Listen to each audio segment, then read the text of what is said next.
Hi guys! Welcome to another travel vlog ng buhay ko dito sa Israel. So for today's video ay puntahan naman natin ang The House of Simon the Tanner. So ito ay located sa Old Jaffa, Tel Aviv. Kung first time mo naman makakapunta dito ay medyo maliligaw ka pa dahil puro iskinita ang nandito sa Old Jaffa. So ito na yung itsura ng kanyang bahay. Sinasabi ng iba't ibang tradisyon Kristiyano ang kwento ni Simon the Tanner na nakatira sa bahay na ito at nag-host kay Pete the Apostle.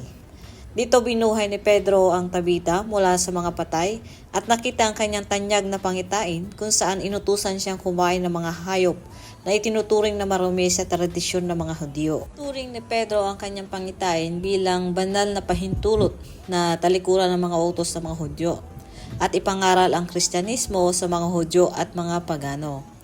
Ito ay isang makasaysayang pagbabago kung saan